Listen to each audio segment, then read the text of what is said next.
Well, there was a few articles I saw recently about this, what people are saying, this new workplace trend called microretirement. And basically the article saying that's where Gen Z and millennials take extended breaks from work, a few months or even a year off, and then come back to the workforce.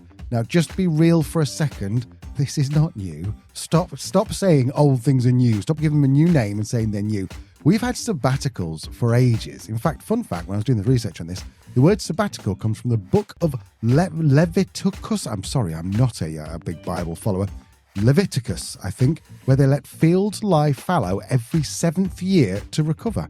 The same principle sort of applies here, where people are letting their mental fields recover, I suppose, before they burn out completely. According to some research from the Kemi Business School in Ireland, a massive 65% of Gen Z and millennials prioritize work-life balance over career progression. We've already said that. We've said that many, many times on this little pod.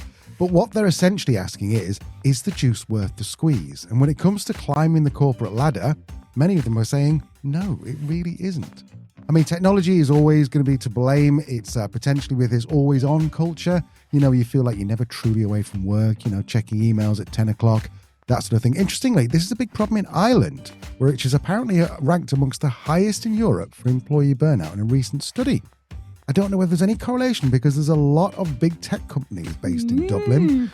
So I'm wondering if that's skewing it. I don't know. But anyway, from a business owner's point of view, I can see how this might send some executives or owners into a bit of a panic, worrying that their top guys are going to disappear for 6 months to Bali.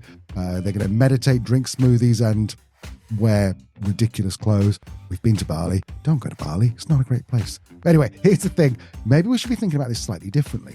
The article suggests, now this is where I had to do some research. The article suggests that organizations consider something they call a triple transition approach.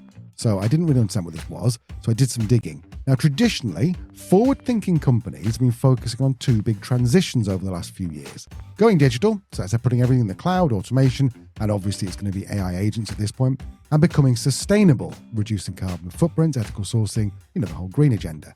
But this research suggests that in 2025, businesses should have a 3rd transition that they're looking to prioritize, which is genuine work-life balance. Not the typical ping pong, pizzas, Friday, free fruit, all that kind of stuff, but genuine actual changes like truly flexible schedules or proper career paths that don't require 60-hour work weeks, or even building in these sabbatical programs from the actual get-go. I suppose it's acknowledging that, I'm going to quote from the article here because it said this was a good line. It's acknowledging that human sustainability is just as important as environmental sustainability. I thought that was a really good line. The reality is that when your best employees are literally walking out the door for months at a time because they're burnt out and they've had enough, something's clearly broken in the way that your organization is being run. Now, you can either dismiss this as a trend and potentially lose people, as Leanne was just saying there, 30% voluntary attrition, I think you said, didn't you? Mm-hmm.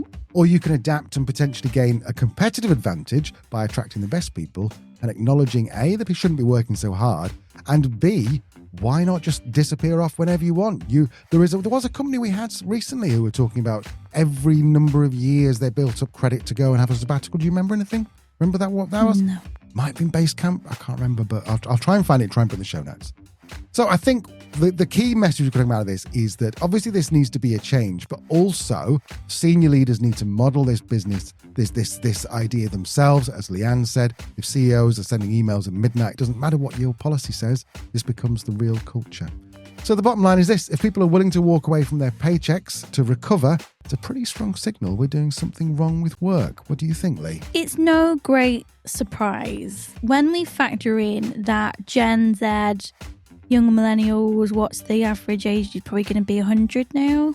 They could have like a 70-year career. It's not physically or psychologically possible to work at that rate for that long.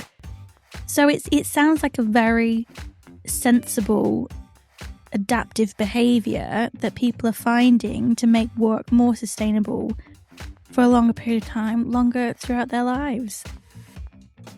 People will always find their own way to regain some kind of sense of control, meaning and purpose over their work and life. You can beat your fists and demand people come back into the office. You can demand that people work a 60-hour work week and are in the office at least 5 days a week, whatever Google was chatting about last week.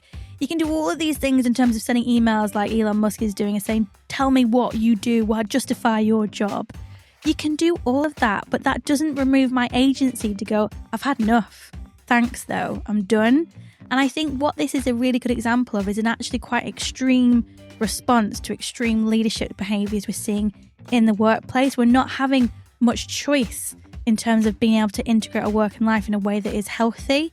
So let's just semi-retire for a year and then come back and do it again, and then come back and do it again. And another thing that I've seen more of recently, and I think it's true, this whole narrative of more masculine energy in the workplace, is lots more analogies being brought up in terms of sports. Like, oh, you don't see the greatest sports people sacking off. You don't see them skipping a day of training to work from home. You don't see them doing that. Let's not forget the average sports person probably retires at about 30, 35. They have a very short, sharp, intense career. So yeah, they can do that for that period of time. But ultimately, that's where sports people retire, because they're physically and or psychologically exhausted. So it's a good analogy to kind of bring in lessons and transferable ideas, but it's not a like for like. I applaud it. We've been semi-retired for a few years now. Different peaks and troughs in terms of how busy we are with work. And it is much more sustainable. It gives us much, since we've been doing it. I would say, what do you think? 2020 kind of COVID stopped us a bit, didn't it, in our tracks, and kind of slowed us down a little bit and enabled us to reflect a bit more. And since that time, we've been much more innovative, much more creative.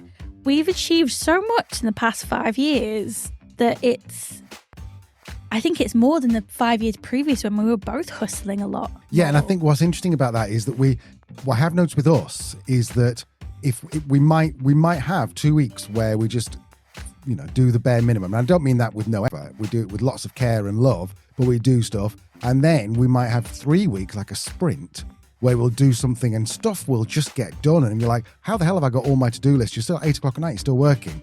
But then we have 2 weeks, and then over summer we tend to try and have 2 weeks off, 3 weeks off, possibly 4 if we can do it. We get a bit bored after a while. But I think the point is, like Leanne's saying, is that if you expect everyone to be on, it's like, if you go and buy a piece of equipment and you run it 24/7, then you're going to end up having to buy a new piece of equipment much sooner than if you ran it for 8 hours of the day. It's the same here with people, I think, is that you can't expect people to put in 100% for 80, 90, even 60 hours a week.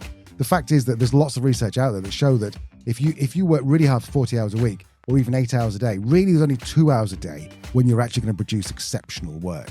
The remainder of the time, especially if you those first 2 hours in the morning, great. The remainder of the time is probably just doing the tasks. And let's be honest, most of our to-do list is just pleasing other people, isn't it?